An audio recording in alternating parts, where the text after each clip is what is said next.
अस्सलामुअलैकुम, कैसे हैं आप सभी। उम्मीद करती हूँ खैरियत से होंगे। मैं भी खैरियत से हूँ। तो चलिए मॉर्निंग टू इवनिंग आज का रूटीन शेयर करते हैं। तो यहाँ पर मैंने रात को ही मूंग दाल सोख करके रख दी थी ताकि मेरी बेटी को इससे नाश्ता में बना कर दे सकूँ।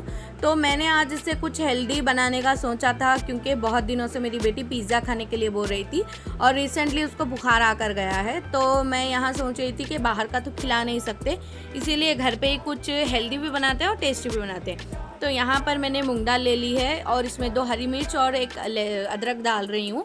अगर आप चाहें तो लहसुन भी डाल सकते हैं, लेकिन लहसुन मतलब वो खाती नहीं है, स्मेल आती है बोलती है।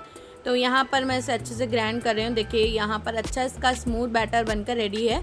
तो इसे रेस्ट के लिए छोड़ रही हूँ। अभी आता है सब में मेन काम, इसको उठाना। यहाँ पर मैंने उठा के इसको भेज दिया था मुँह धोने के लिए वॉशरूम को, जो कि वो जल्दी जाती नहीं है। उसके बाद मैंने यहाँ पर इसको रेडी भी कर दिया, मुंह वगैरह अच्छे धुलाकर। और यहाँ पर मैं अपने पिज़्ज़े के लिए सब्जियाँ काट रही थी। प्याज, टमाटर, गाजर, शिमला मिर्च, आपके पास जो जो हो ना वो सारी चीज़ें आप इसमें डाल देना। तो यहाँ पर मैं टमाटर का जो भी अंदर का जूस होता है वगैरह मैंने वो निकाल दिया। बस एक मतलब रॉ टमाटर लिया है बस। उसके साथ ऐसे ही छोटी छोटी सब्जियाँ काट लीजिए। अब ये बैटर तवे पे मैंने अच्छे से इसको डाल दिया है। अब ये हमारा ना पिज़्ज़े का बेस बन के रेडी हो जाएगा अच्छा सा, आप देखना। तो यहाँ पर इसको 2 से 3 मिनट के लिए आप सिम पर रखिए, फुल पर नहीं। तो देखिए यहाँ पर कितना अच्छा हमारे पिज़्ज़े का बेस बन के रेडी है। तो इसी तरीके से इसको अच्छे से उलट पलट करके सेक लीजिए 2 भी तरफ से। उसके बाद यहाँ पर टमाटो सॉस लगा रही हूँ, सारी वेजीज डाल रही हूँ, प्याज, टमाटर, गाजर, आपके पास जो जो हो वो सब डाल देना। वैसे तो मैं शिमला मिर्च और बीटरूट भी डालती हूँ, अभी वो मेरे पास था नहीं।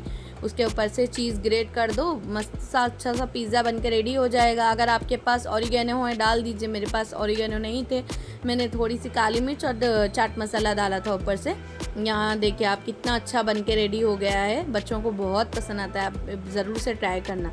तो यहाँ पर मेरी बेटी बहुत खुश हो गई थी, अच्छे से उसने सारा अपना नाश्ता ख़त्म कर लिया। यहाँ पर टिफ़िन भी मैंने उसको यही दिया था, टिफ़िन के बॉक्स में भी मैंने यही 2 बना के रख दिए थे। और उसके साथ यहाँ पर इसके साथ रेडी भी हो गई थी। इसके साथ ही मैं भी जा रही थी, हस्बैंड में हमें छोटा सा काम था। बच्ची को स्कूल को छोड़ने के बाद हम निकल गए थे हमारे काम के लिए। उसके बाद से वापस आए, घर पे हस्बैंड को नाश्ता दिया, फिर वो अपने काम पर चले गए।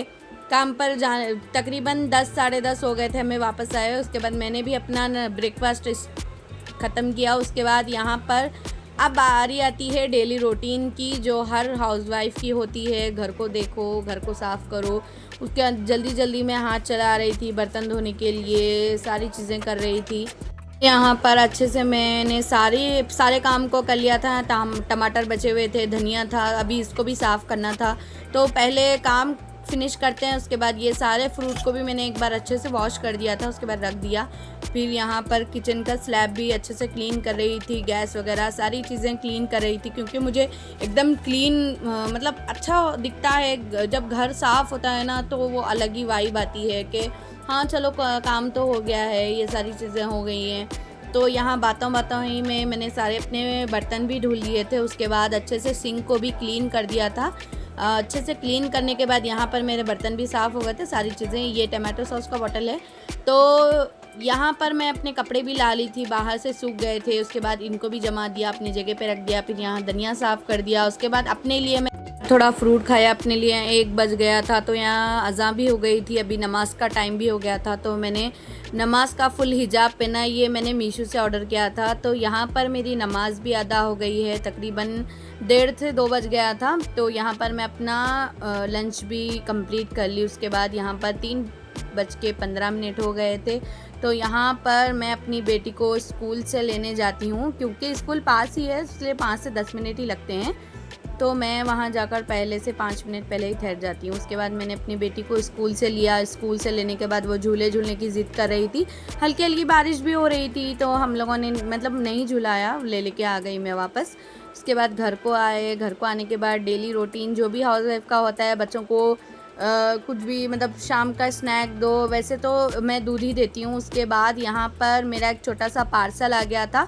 पार्सल रिसीव किया। रिसीव करने के बाद इसको खोला वगैरह, मैं बाद में बताऊँगी क्या मंगाया था। उसके बाद हम यहाँ पर थोड़ी देर के लिए लेट गए थे, क्योंकि वो बोल रही थी मम्मा मैं बहुत थक गई हूँ, कि मैं सो जाऊंगी या ट्यूशन भी नहीं जाऊंगी, तो इसीलिए मैंने आज ट्यूशन भी नहीं भेजा, क्योंकि बच्ची 3 साढ़े 3 तक पढ़ के आते हैं, थक जाते हैं। उसके बाद हम 5 साढ़े 5 को उठ गए थे। मैंने अपने लिए थोड़ी सी कॉफ़ी बनाई। कॉफ़ी बनाने के बाद फिर ये ट्यूशन को तो गई नहीं थी, इसलिए मैंने बैठ के होमवर्क कराया सारा कुछ। होमवर्क कराने के बाद यहाँ पर स्लो और फास्ट का ऑप्शन हमें चूज़ करने का था। यहाँ पर मैंने बेटी को अच्छे से होमवर्क वगैरह कंप्लीट कराया। सारा होमवर्क कंप्लीट कराने के बाद फिर बारी आती है शाम के खाने की।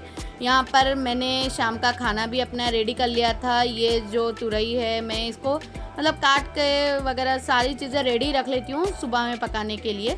तो यहाँ पर मैं शाम को अच्छे से डीप क्लीन करती हूँ अपना किचन। उसके बाद यहाँ मेरी बेटी खेल रही थी। रात में 8 से 9 बज रहे थे, यहाँ पर हम खेल रहे थे। उसके बाद यहाँ 9:30 से 10 बजे हम लोग सो जाते हैं, जल्दी ही सो जाते हैं हम लोग। यहाँ पर बेटी को तेल लगाया, उसके बाद अपने सर में थोड़ा तेल लगाया। उसके बाद यहाँ पर मैंने लाइट ऑफ की। अगर वीडियो पसंद आए तो लाइक और सब्सक्राइब ज़रूर करें। मिलते हैं नेक्स्ट वीडियो में। अल्लाह हाफिज़।